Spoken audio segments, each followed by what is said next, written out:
ಕುಡಿತಿದ್ನೋ ಹೊಡಿತಿದ್ನೋ ಬಡಿತಿದ್ನೋ ಯಾರೋದ್ಗಾರ phone ಮಾಡಿದ್ರು ತಪ್ಪು ಅಂದ್ಮೇಲೆ ಅದ್ ಹೇಳಿ ಬುದ್ಧಿ ಕಲ್ಸ್ಬೋದು ಯಾವ್ದಾರ ಅಂತೇದ್ರಲ್ಲೂ ಹಿಂಗ್ ಮಾಡಿ ಮನಗಿಸ್ಬಿಟ್ಲಲ್ಲ ಯಪ್ಪ ನನ್ ಮಗವ ನನ್ನ ಹಾಲು ಕುಡಿಯೋ ಮನಗಿಸ್ಬಿಟ್ಲಲ್ಲೋ. ನಾವ್ ಏನೂ ಮಾಡಿಲ್ಲ ಕಣಪ್ಪ, ನಾವೇನು ಮಾಡಿಲ್ಲ. ನನ್ ಮಗ ಬಿಟ್ಟಿದ್ರ ಆಯ್ತಿದ್ದಲ್ಲೋ, ಈ ಮುಂದೆ ಏನ್ ಬೇಕು ತಗೊಂಡ್ ಹೊಂಟಾಗ ನನ್ ಮಕ್ಳು ಬಿಟ್ಟಿದ್ರ ಆಯ್ತಿದ್ದಲ್ಲೋ ಯಪ್ಪ.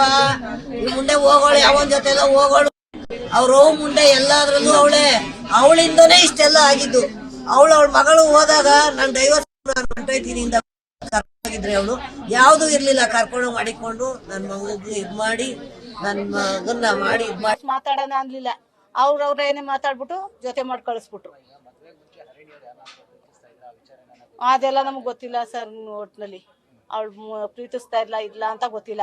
ಈಗ ಸ್ವಲ್ಪ ದಿವಸದಲ್ಲಿ ಏನೋ ಫೋನಲ್ಲಿ ಮಾತಾಡ್ತಿದ್ರು ಅನ್ನೋ ಇದಕ್ಕೆ ನಮ್ಮಮ್ಮ ಇದ್ರಿಲ್ಲಿ, ನಮ್ಮಮ್ಮನೇ ಕಟ್ಸಿದ್ದೆಲ್ಲ ನಮ್ಮಮ್ಮ ಇದ್ರಲ್ಲ. ಅವಾಗ ಯಾಕೆ ಹಿಂಗ್ ಮಾತಾಡ್ತಾವ್ರೆ, ಯಾರು ಹೇಳೋಣ ಬಿಡಮ್ಮ, ಎಲ್ಲಮ್ಮ ಯಾರ್ಕಮ್ಮ ಅಂತ ಅಂದ್ರಂತೆ. ಅವ್ರ ಅಮ್ಮ ಇದ್ದಳು, ನಮ್ಮ ಮಗನ್ ಫ್ರೆಂಡು ಮಾತಾಡಿದ್ದು, ಅದೇನೋ ಮಿಸ್ ಆಗಿ ಬತ್ತಂತೆ ಫೋನು, ಅದೇನಿಲ್ಲ ಬಿಡಮ್ಮ, ಹಂಗಾದ್ರೆ ನಾವೇ ಜನ ಮಡಗಿದೀವಿ ಅಂತ ಅಷ್ಟು ಹೇಳಿದ್ಲಂತೆ. ಅಷ್ಟ್ ಮಾತ್ರ ಗೊತ್ತು ಸರ್.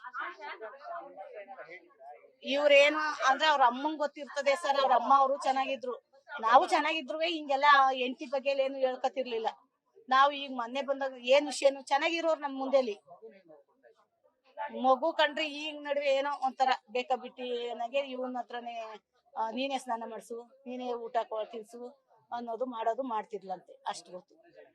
ಮೂರೇ ಜನ ಸರ್. ನಮ್ಮ ಹೊತ್ಕೇನು ವಾರ ಬರೋರು, ಎಲ್ಲ ತಂದ್ಕೊಟ್ಟು ಇದ್ ಮಾಡ್ಕೊಂಡು ಹೋಗೋರು ಅಷ್ಟೇ. ಅಷ್ಟೇ. ನಮ್ ತಂಗಿನೂ ಇಲ್ಲೇ ಪಕ್ಕ ಅವ್ರೆ, ಏನಕ್ಕಾರ ಬೇಕು ಅಂದ್ರೆ ಮಗು ತಗೊಂಡೋಗ್ ಬಿಡೋದು ಮಾಡೋಳಂತೆ ಅಷ್ಟೇ. ನಮ್ಮ ಹೆಸರು ವಿಜಯಲಕ್ಷ್ಮಿ, ನಮ್ಮ ಅಣ್ಣನ ಮಗ.